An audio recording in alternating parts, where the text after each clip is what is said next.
Hi everyone, good afternoon. This is Zana's channel. Welcome to my vlog. So for now, magtatanim po tayo ng aking mulberry fruit tree. Ayan. So nakatanim lang po siya sa malalaking pot. For now, kailangan ko na siyang lagay sa direct na lupa. Oo, para maganda yung kanyang tubo at marami ang prutas na sisibol. Ayan, nakikita ninyo. So, medyo may mga may mga hinog na talaga ito. Ayan. Ang isang prutas na mulberry, guys, ay maraming benepisyo. Sagana sa mga antioxidant, anti-cancer. Yan sa pagkakaalam ko. Ayan. So, ngayon, samahan niyo ako maglipat po tayo dito sa aking prutas. Ayan. So, dito na area, may portion na po ako na binubungkal ko. Ayan. So, sa aking garden, dito ko naisipan na ilagay. Ayan. So, nakikita nyo, binubungkal ko na. Kanina pa yan. So, ready na po. Ilipat na lang natin ang aking prutas na ito. Ayan. So, ngayon is makulimlim ang panahon.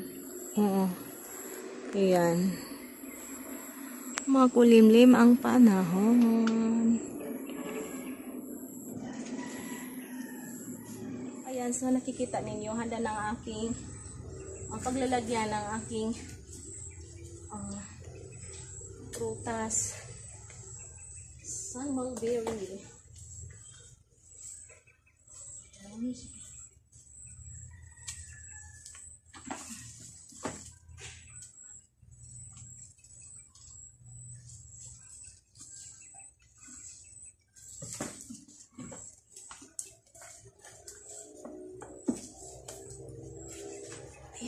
So, ganito po siya, guys.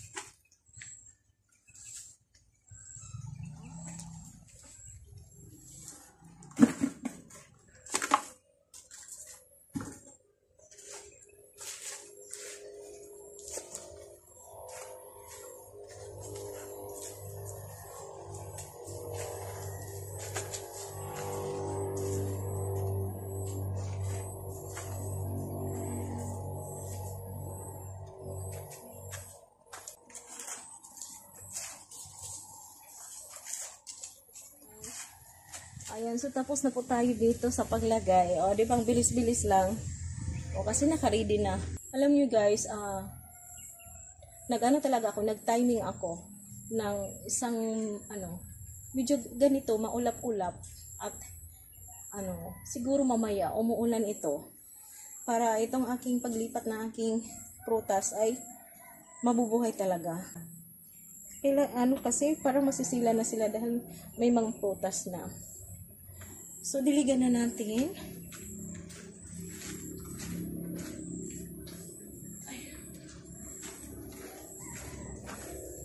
Simon.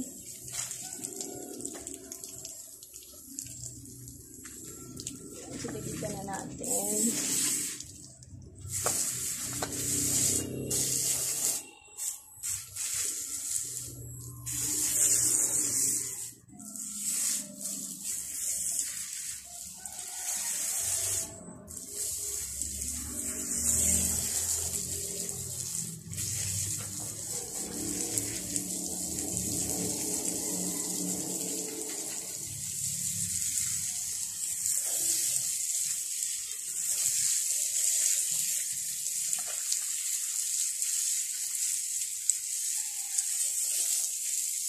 Hindi ako nahirapan paglipat guys kasi yung soil na ginagamit ko is siya, mix, may coco cubes, may carbonized sisal, at syempre yung garden soil na 30% garden soil. Ayan, tapos na po tayo guys. Ayan, ipapakita ko sa inyo. Ayan na, tapos na tayo naglipat. Ayan, sana mabubuhay. So, nakikita nyo, ito yan ang bunga niya. Sa pagkakalam ko guys, masagana sa antioxidant po itong mulberry. Ayan. Kaya nagka-interest ako na magtanim talaga nito. Hindi naman siya gaano laki ang kanyang puno. Grafted kasi itong aking nabili na mulberry tree. Kaya hindi siya masyadong malaki. Kahit direct sa lupa. Ayan, so medyo na sila. Masisira yung kanilang dahon. Kukunin ko na lang ito. Kasi ang lakas ng hangin nung nakaraang ilang araw. Kaya siguro ganito. Anuhin ko na lang. Kukunin ko. Ayan. So, marami ng bunga.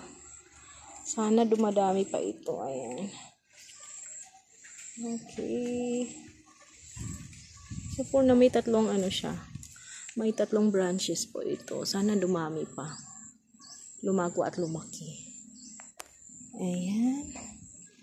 Ayan. So, ito sana ay mabubuhay mula ng aking paglipat. Kaya nga, tinatiming ko talaga na medyo makulimlim. Saka wala ng, araw. Oo.